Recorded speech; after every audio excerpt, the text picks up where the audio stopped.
There she was, standing in the mirror, zipping up that tight red dress, the same one I bought her for our 10th anniversary. I leaned against the doorframe, arms crossed, pretending to scroll through my phone. She didn't even notice me. No, she was too busy practicing her fake smile, the one she reserved for other men these days. Big night? I asked, voice calm, like the storm wasn't already building inside me. Jessica laughed, tucking a stray curl behind her ear. Charity gala, remember? Gotta look perfect. Perfect. Yeah, perfect for Brandon Carter, her charity partner, the same guy I'd caught sending her those late-night work updates that somehow involved heart emojis and promises to keep her warm during lonely trips. But tonight wasn't just another gala night. No, tonight was her big day. Tonight, everything was set. See, 2 nights ago, after another one of her suspicious, late meetings, I'd gotten a call from an old buddy, Daniel. His voice was shaky. Man, I didn't want to be the one to tell you, he said. But you need to see this. He sent me a video. Jessica, my Jessica, grinding up against Brandon at some dive bar outside town. Laughing, whispering in his ear, his hands sliding exactly where they shouldn't. And then, they disappeared into the back. I watched it all. Every damn second. That was the moment the old me died. She called me a fool the next morning over breakfast, right to my face, still smelling like Brandon's cologne. I hadn't even confronted her yet. She just smirked, poured her coffee, and said, "You know, you're such a damn fool, Adam." It hit me like a sledgehammer. But it got worse. With that same cruel smirk, she dropped the real bomb. "By the way, those 3 kids you adore? Not yours. Never were." She said it so casually, like she was commenting on the weather. I stared at her, my whole world crumbling inside. Our sons, Tyler, Lucas, and baby Eli, my whole damn life, and she just shredded it in 2 sentences. I should have flipped the table, should have screamed, should have done something, but I didn't. I just sat there, nodding slowly, tasting blood in my mouth from biting down so hard. She thought she broke me. She thought wrong. I smiled, because she didn't know I had plans. Her big day, the gala night where she and Brandon were planning to announce their partnership to the whole damn city, it was about to become her worst nightmare. "You look beautiful," I said now, pushing off the doorframe. Jessica blinked, thrown off for a second. Then she smiled wide, fake as hell. "Ah, thank you, babe." "Babe." I almost laughed. She grabbed her clutch and turned towards the door, heels clicking like gunshots. I watched her leave, the smell of betrayal hanging in the air. Then I grabbed the small flash drive sitting on the kitchen counter, the one loaded with DNA results, videos, screenshots, and slipped it into my pocket. Tonight, the whole world would know what kind of woman Jessica Harper really was. And when I was done, she'd be left with nothing. Not even her precious Brandon.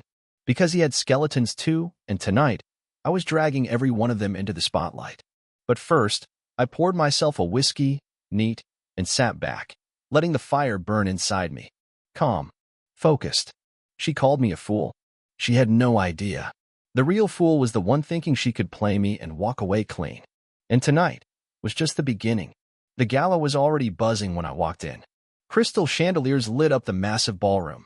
Women in overpriced dresses, men in tuxedos they rented to impress people who didn't care about them. I moved through the crowd like a ghost, unnoticed, unbothered, just a smile on my face and revenge pumping through my veins. Jessica spotted me the moment I entered. Her eyes widened, just for a second, then she masked it with that sugary grin. She wasn't expecting me. She probably thought I'd be at home, crying into a bottle, wondering why my life had turned into a bad soap opera. Not tonight. She looked stunning, I'll admit it. That red dress wrapped around her curves like a second skin, her blonde hair spilling over her shoulders. Half the room was staring at her. Too bad they were about to learn the truth about their little starlet. I let her have her moment, watched her glide from person to person, laughing that fake little laugh, clutching Brandon's arm like a trophy she couldn't wait to parade around. Brandon.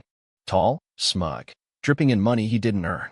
Every time he touched her lower back, my fist clenched in my pockets. Every whisper into her ear made the rage swirl hotter in my gut. I wondered if he even knew about the kids, if he knew he wasn't just sleeping with another man's wife, but also raising another man's legacy with lies. I grabbed a champagne flute from a passing waiter, mostly for show. The real show was about to begin. Daniel texted. One word. Ready. I nodded once, almost invisible, and made my way toward the stage. The MC was already introducing Jessica and Brandon, hyping them up like they were royalty. And now, the people you've all been waiting for. Jessica Harper and Brandon Carter. The applause was deafening. People clapped, cheered, oblivious. Brandon walked up first, smug as hell, waving like he was campaigning for homecoming king. Jessica followed, radiant and fake, squeezing his hand for the cameras. Perfect. Because the projector behind them flickered to life. And then, the first video played. There was no mistaking it, Jessica and Brandon, tangled together in the dark corner of that dive bar. Her voice, drunk and giggling, clear as day, "You're so much better than my husband." Adam's just a paycheck with a pulse. The room froze. Jessica's face drained of color. Brandon spun around, staring at the massive screen like he could somehow make it disappear if he just glared hard enough. Whispers erupted, waves crashing across the crowd. And then, the second video. Jessica, sitting at our kitchen table, bragging to her friend over the phone. "Honestly, I can't believe he thinks those brats are his. Brandon's the real dad. But hey, Adam pays for everything. Let him keep thinking he's king of the castle." Someone gasped loud enough to echo off the marble floors. Jessica dropped the microphone. It clattered against the stage. People started pulling out their phones, recording, snapping pictures, uploading to every social media platform they could. I took a slow sip of champagne, savoring the chaos. Jessica finally spotted me across the room, eyes wild, like a cornered animal. She stumbled down the stairs, pushing past people, knocking over a waiter, grabbing fistfuls of her dress. She made it to me, grabbed my jacket with both hands. "What the hell did you do?" she hissed. I smiled so wide it hurt. "Just leveling the playing field." "You ruined me," she screamed. "Funny. You ruined yourself," I said, brushing her hands off like she was dirt on my clothes. Security was already approaching, not for me. For her. This was a charity event, after all. They didn't want a scene. Too late for that. Brandon tried to slip away unnoticed. Coward. Typical. Daniel cut him off near the exit and handed him a thick envelope. DNA results. Proof he wasn't the father either. I didn't stay to watch Brandon's world collapse. I didn't need to. Jessica tried one last time, voice breaking, mascara running down her cheeks. "Adam, please. I can fix this." "Fix what?" I said, stepping back. "The kids you lied about? The years you stole? The nights you played house while crawling into someone else's bed?" Her mouth opened and closed, no words coming out. She looked small now. Pitiful, but not enough to deserve sympathy. I turned, handed my champagne glass to a stunned server, and walked out into the cold night. Behind me, the perfect world Jessica built on lies was burning. And it was only just getting started. I drove home with the windows down, letting the freezing air slice through me, keep me sharp. I wasn't drunk on revenge. I wasn't giddy with it. It was something else, colder, heavier. Like I was finally seeing everything clearly for the first time in years. When I pulled into the driveway, the house looked the same as always. White picket fence, kids' bikes tossed on the lawn, porch lights still flickering like I kept meaning to fix it. A normal house. A lie wrapped in siding and shingles. I sat there for a minute, gripping the steering wheel so hard my knuckles cracked. She was already here. Her car was in the driveway, parked crooked. She must have raced home after the gala blew up, probably hoping to somehow still spin this. Still charm her way out. Jessica was sitting on the front steps when I got out, heels in one hand, clutch in the other, hair a wild mess. She looked up at me, eyes red, cheeks smeared with makeup. She tried to smile. "Adam, please. Let's just talk. Talk." Like talking could erase a decade of lies. I didn't say a word. Just walked past her, unlocked the door, stepped inside. She followed, barefoot, desperate, the click of her heels against the wooden floor sounding hollow. "Look, I messed up, okay," she said, voice wobbling. "But we can get past this. We can fix it." I turned around slowly, met her eyes. "3 kids, Jessica. 3 kids you let me believe were mine." She opened her mouth, then closed it. No excuses this time. Nothing she could say would touch that wound. "You called me a fool," I said, voice low. "Made a joke of me in front of everyone." "I didn't mean it," she whispered. "Bullshit, I snapped. "You meant every damn word." She flinched like I hit her. "Good. You know what hurts the most?" I said, stepping closer. "It's not that you cheated. It's not even that you lied about the kids. It's that you looked me in the eye every day, slept in my bed every night, let me love you, and you didn't give a damn." She started crying harder, ugly, hiccuping sobs that once would have gutted me. Now they just sounded fake.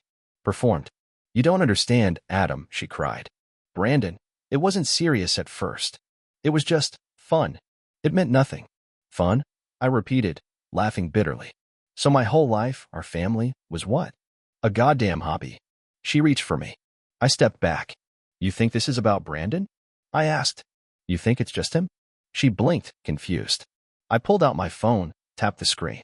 A second later, a recording played, her voice, drunken and cruel, bragging to some girlfriends about how many other business trips she took. I mean, honestly, half the time I didn't even remember their names. Her voice slurred through the speaker. But whatever, Adam was always too busy playing Daddy of the Year to notice. Jessica's knees buckled. She dropped the heels, covering her mouth with both hands. Yeah, I knew everything. I'd hired a PI months ago when the first cracks started showing. When she started coming home smelling like cologne that wasn't mine, claiming the gym was just intense tonight. Turns out the gym had a name. His name was Marcus. And then there was Kevin. And Derek. And who knows how many others. She wasn't just a cheater. She was a serial betrayer. A pathological liar who saw love as leverage, not loyalty. I watched her sink onto the floor, sobbing, a wreck of the woman she pretended to be. You're a monster, I said quietly. And I'll let you into my soul. She looked up at me, mascara rivers staining her cheeks. Adam, don't leave me. Please. I'll do anything. Anything. I repeated, voice flat. She nodded frantically, like a desperate child. I smiled then, a smile that didn't reach my eyes. Good, I said. Because you're about to lose everything. Then I turned, walked into the study, and pulled open the desk drawer where the divorce papers were already waiting. Signed. Dated. The only thing missing was her signature. And tonight, she was going to give it to me. One way or another. She didn't move when I came back with the papers. She just sat there on the floor, rocking slightly, arms wrapped around herself like that could somehow hold her world together. I dropped the folder in front of her. Sign it, I said. Jessica stared at the papers like they were written in another language. Her hands trembled. You can't just, she started, her voice cracking. I can, I interrupted, stepping closer. And I will. Her mouth twisted, her whole face hardening. The tears vanished as quickly as they came. There she was, the real Jessica. Cold. Calculating. The woman who could look a man dead in the eye while she let another one climb into her bed. You're nothing without me, she spat, standing up so fast she nearly fell over. You're a nobody, Adam. You needed me. I made you. I laughed, genuinely laughed. You made me? Sweetheart, you couldn't even make a cup of coffee without screwing it up. Her hand twitched like she wanted to slap me. I almost dared her to. Instead, she yanked the folder open and snatched the pen from my hand, scribbling her name so hard the ink bled through the paper. There, she hissed, tossing the pen at my chest. Happy now? I picked up the papers slowly, folding them with precision, sliding them into my jacket pocket. Ecstatic. She glared at me, hatred simmering under her skin. I could feel it like heat waves. You think you've won? She said, her voice a low growl. You think walking away makes you the good guy? I shrugged. I don't care what it makes me. I'm free. She laughed then, a harsh, bitter sound. You're free? Good luck, Adam. You're old news. No one's gonna want some sad, washed-up loser with 3 kids that aren't even his. I stepped closer, dropping my voice so only she could hear. I'm not the loser here, I said. You are. Because you just lost the only person who ever loved you without expecting something in return. Her face twisted. For a second, I thought she might cry again, but she just bit her lip until it turned white. And Jessica, I added, make sure you get a good lawyer. She frowned, confused. You're going to need one, I said, smiling thinly. Because I'm suing for full custody. The color drained from her face faster than a flipped switch. You can't, she shrieked. They're not even. They're my kids, I cut her off. I raised them. I loved them. I wiped their tears, taught them to ride bikes, sat through endless school plays. They're mine where it counts. She stumbled back like I'd hit her. And you, I said, stepping around her toward the door. You're just a woman they're going to remember as the reason their childhoods ended in courtrooms. I didn't wait for her response. I walked out, the door slamming behind me hard enough to rattle the windows. The cold air hit me like a punch, but I welcomed it. It burned the lies off my skin. The street was quiet. The world didn't care that a family had just exploded. Maybe that was the cruelest part. Life kept moving, even when yours fell apart. My phone buzzed. Daniel. You good? His text said. I stared at the screen for a long moment, then typed back. Better than good. I'm alive. I slipped the phone into my pocket and walked to my car. Behind me, Jessica screamed something into the night, a raw, ugly sound, but I didn't turn around. She had spent years disrespecting me, lying to my face, spitting on the life we built. Now she could choke on the ashes. And I wasn't done yet. I didn't go home right away. I couldn't. The walls of that house felt tainted now, soaked in memories that didn't mean anything anymore. So I drove. No destination, just the road unraveling ahead of me, cold air roaring through the open windows. My mind kept circling back to the kids. Tyler, Lucas, and little Eli. My boys. Not by blood. Jessica made sure I knew that. But in every other way that mattered. How the hell was I supposed to tell them? I didn't have an answer. At some point, I ended up in front of Daniel's house. His porch light was on. He must have been waiting for me. I knocked once, and he opened the door immediately, pulling me into a rough hug. "You good, brother?" he asked, voice low. I nodded, not trusting myself to speak. We sat out back, beers in hand, staring at the dark yard. I told him everything, the gala, the confrontation, the divorce papers, the threat of the custody battle. "You did the right thing," Daniel said after a while. "But it's gonna get ugly." "I know," I said. "I'm ready." But deep down, a small part of me wasn't. How could you ever really be ready for a war against someone you once trusted with your whole soul? My phone buzzed again around midnight. I almost ignored it, assuming it was another desperate message from Jessica. But when I looked, my heart stopped. It was Tyler. "Dad, are you okay?" "Mommy's acting weird. She said you left forever." I swallowed hard. My fingers hovered over the keyboard before I finally typed back. "I'm okay, buddy. I'll come see you tomorrow. Get some sleep." 3 dots appeared, then vanished. Then came another text. "We love you, Dad." I squeezed the phone so hard it creaked. They didn't know. They didn't know anything. And I wasn't about to tell them that the woman they called Mommy had torn everything apart. Not yet. Not until I had everything locked down. The next morning, I met with my lawyer, a shark in a suit named Martin Blake. He didn't ask stupid questions. Just nodded, scribbled notes, and promised to burn Jessica alive in court if she tried to fight me. "Adultery, fraud, parental alienation. We've got enough to bury her 6 feet under," he said with a smirk. "You want full custody? We'll get it." It should have made me feel better. It didn't. I didn't want a war. I didn't want to destroy the mother of my kids. But Jessica had made her choices. And now, there were consequences. That afternoon, I went back to the house. Jessica wasn't there. Her car was gone. Probably licking her wounds somewhere, trying to figure out how to spin this disaster into sympathy points. The boys were home, though. Tyler opened the door, his face lighting up when he saw me. "Dad." He jumped into my arms, and for a second, the world felt right again. Lucas and Eli followed, clinging to my legs, babbling about their day, about a new drawing Tyler made, about how Eli lost his toy car under the couch. I knelt down, hugging them tight. "I missed you guys," I said, voice cracking.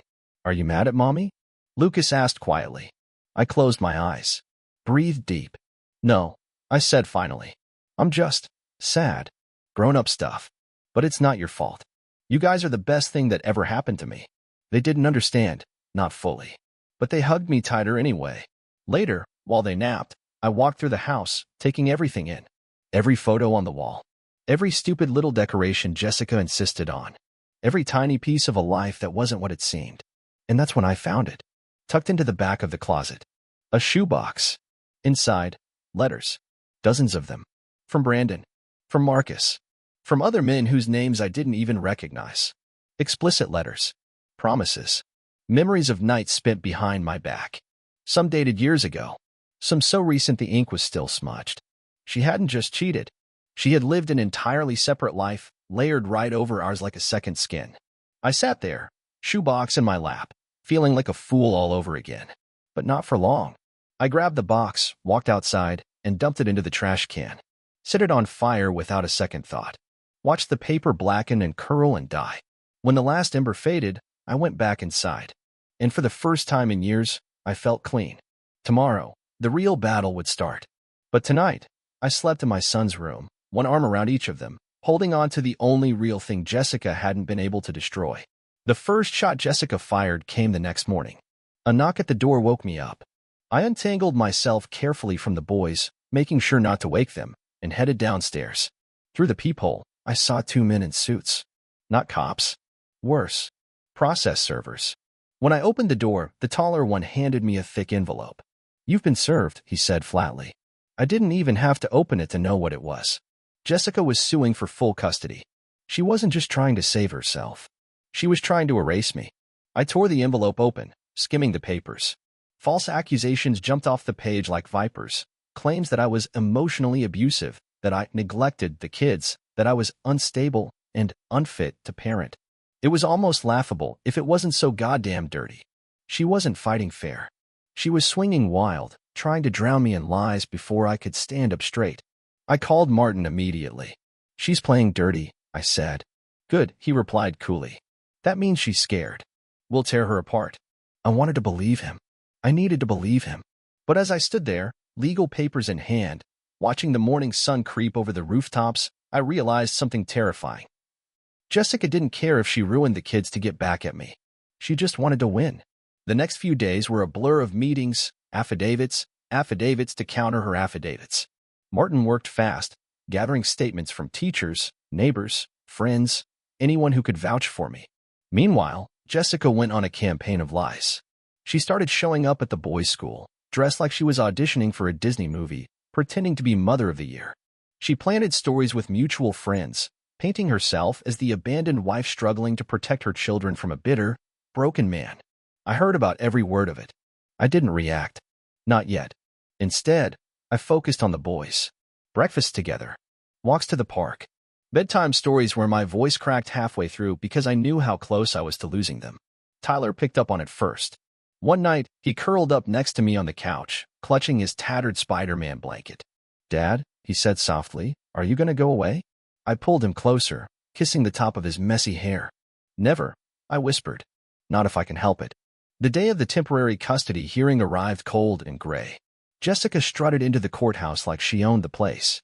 Dressed to kill, crocodile tears ready at the corners of her eyes. Her new lawyer, some slick punk half her age, followed behind her, carrying her lies in a leather briefcase. She didn't even look at me. She was too busy playing the victim for the cameras. Yes, cameras.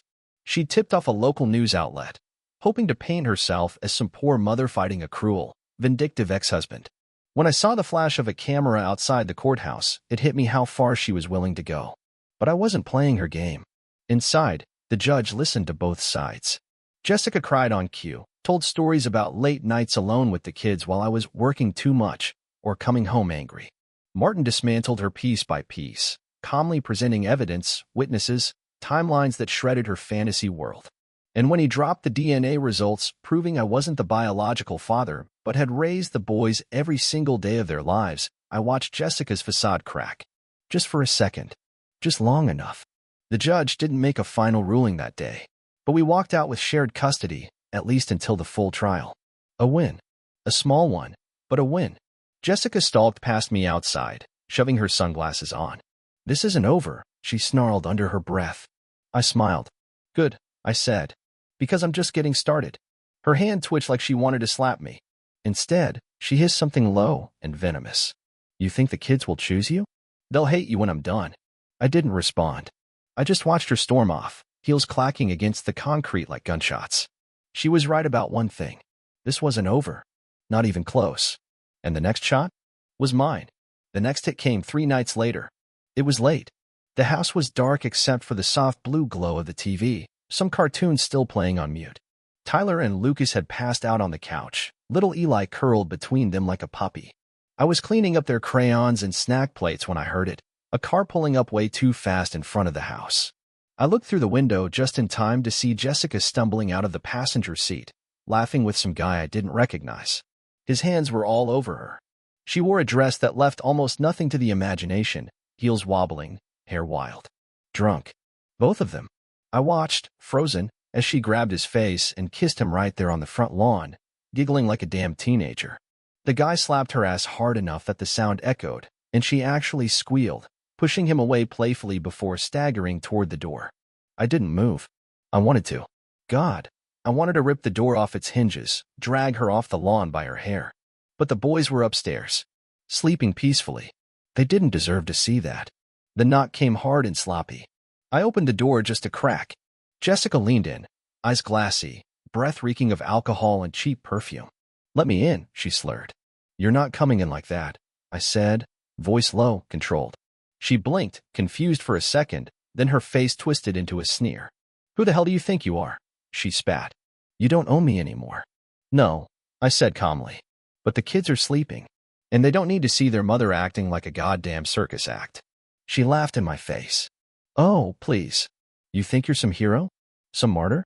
You're just a washed-up joke playing house with kids that aren't even yours. I felt the punch of her words, but I didn't show it. Behind her, the guy from the car leaned against the fence, smirking like he owned the place. Jessica turned around, waving at him. Come on, babe. Let's show this loser what a real man looks like. The guy laughed, swaggering toward the porch. I stepped out onto the stoop, pulling the door shut behind me. You set one foot inside, I said quietly, and I'll bury you. The guy hesitated. Maybe it was something in my face. Maybe it was the fact that I wasn't bluffing. Jessica's face twisted, ugly and mean. This is why I left you, she snarled. You're pathetic. You didn't leave me, I said. You betrayed yourself. She tried to push past me. I blocked her. Go home, Jessica, I said. Sleep it off. Or don't. I don't give a damn anymore. But you're not dragging your circus into my house. For a second, it looked like she might cry again. But she didn't. She spat at my feet and stumbled back to her new boyfriend, flipping me off without even looking. They roared off into the night, tires screeching. I stood there for a long time after they disappeared, the cold air biting through my shirt. Inside, Eli started crying softly. A nightmare. Maybe. Maybe he sensed the chaos leaking through the walls. I went back inside, locked the door, and sat down on the floor against it, head in my hands. It wasn't just about winning anymore. It wasn't about revenge. It was about saving those boys from her selfishness, her recklessness, her poison. I didn't care what it cost me. I would burn my whole life down before I let her take them. I just didn't know yet what she was planning next, and how low she was willing to go to destroy me. It happened a week later. I picked up the boys from school like always. Tyler was waving a permission slip in my face. Lucas was trying to explain some science project. Eli just wanted ice cream. Normal. Safe. For the first time in weeks, it felt almost peaceful. That's when the sheriff's cruiser pulled up behind my car. 2 deputies got out. One knocked on my window. The other hovered near his hip, where his holster sat. Adam Harper? The deputy asked. Yeah, I said, heart already sinking. We have a court order, he said. Emergency removal of minors. I blinked. What the hell are you talking about? He handed me a thick envelope. Another one. This one smelled like blood. Jessica had filed an emergency petition claiming I was mentally unstable and physically abusive. All lies. But lies screamed louder than truth in a courtroom when you had the right sob story. The deputy's face softened a little. Maybe he could see it. Maybe he knew. But it didn't matter. They had orders. I had to hand the boys over. Right there. On the street. In front of the school. Tyler clung to me, sobbing. Lucas kept asking what he did wrong. Little Eli screamed when they tried to pull him from my arms. I broke inside that day. Completely. Utterly. Jessica wasn't fighting for custody. She was fighting for destruction. The boys were loaded into the back of the cruiser, their little faces pressed against the window, crying for me, hands slapping the glass. I stood there, fist clenched, jaw locked, every muscle in my body screaming to tear the world apart. But I didn't. Because if I lost control, if I even flinched the wrong way, she would win. I watched them drive away, heart pounding so hard it blurred my vision. Then I got in my car. And I drove. Not home. Not to Daniel's. I drove to the one place Jessica never expected me to. Her mother's house. See, Jessica forgot something important in all her games. Her own mother hated her. Despised her for the way she turned out. I pulled up to the house, an old sagging place on the edge of town. Her mother, Gloria, opened the door before I even knocked. I was wondering when you'd come, she said, cigarette dangling from her lips. I told her everything. No sugarcoating. No polite lies. She listened in silence, then went inside and came back with a dusty old folder. Inside? Pictures. Statements. Proof. Proof Jessica had been lying about me for years. Proof she had set me up long before the divorce. Proof she had been forging signatures, hiding money, and worse, neglecting the kids when she thought no one was watching. I took the folder, my hands shaking. This enough? I asked. Gloria smiled grimly. It's enough to bury her alive. It was over by the end of the week. Martin dropped the evidence on the court like a bomb. Jessica's emergency petition was thrown out. The judge ripped into her so hard she couldn't even look up from the table. She lost custody permanently. Supervised visits only. No overnight stays. No unsupervised time. She screamed in the courtroom when the gavel fell. Screamed like a feral animal. Had to be dragged out by bailiffs. The boys came home the next day. Tyler wouldn't let go of my neck for an hour. Lucas made me promise 1,000 times that I wasn't going anywhere. Eli just kept climbing into my lap and falling asleep. The house felt different now. Lighter. Real. Jessica disappeared after that. Rumor had it she tried to shack up with some guy in another state, but no one really cared. She was a ghost now. And me? I rebuilt everything she tried to destroy. Piece by piece. Brick by brick. I raised my boys with honesty, loyalty, and love. Real love. Not that broken, selfish thing Jessica had tried to pass off as love. And every now and then, when the nights got too quiet, I thought about her last words to me. You're a fool. Maybe I was. Maybe believing in people was foolish. But if loving my kids, fighting for them, protecting them, if that made me a fool, then I'd be a fool 1,000 times over. Because some things were worth it. Even when they broke you. Especially then.